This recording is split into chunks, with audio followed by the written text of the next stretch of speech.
शिवपञ्चाक्षरस्तोत्रम्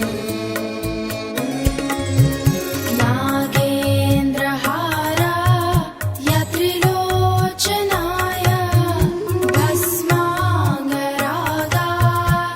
महेश्वराय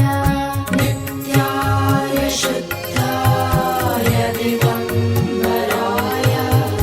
तस्मै नकाराय नमः शिवाय तस्मै नकाराय नमः शिवाय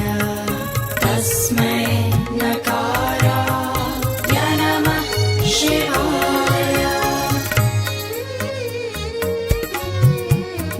मन्दाकिनी सलिलचन्दनचर्चिताय नन्दीश्वर प्रमथनाथ महेश्वराय मन्दारपुष्प बहुपुष्पसुपूजिताय तस्मै मकाराय नमः शिवाय तस्मै मकाराय नमः शिवाय तस्मै मकाराय नमः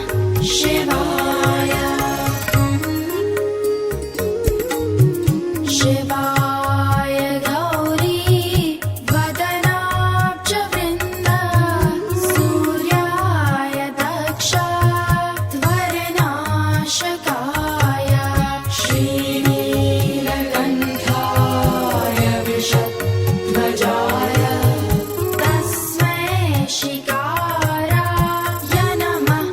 शिवाय तस्मै शिकाराय नमः शिवाय तस्मै शिकाराय नमः शिवाय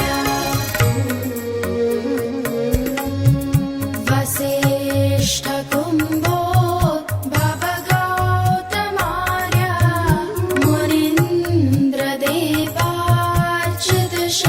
मुनीन्द्रदेवार्चितशेखराय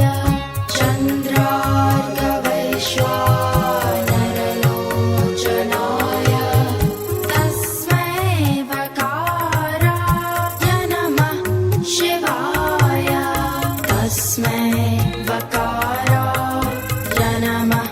शिवाय तस्मै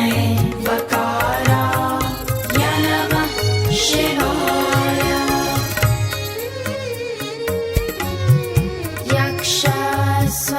यक्षस्वरूपाय जटाधराय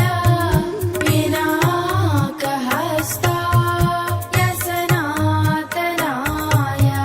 दिव्याय देवाय दिगम्बराय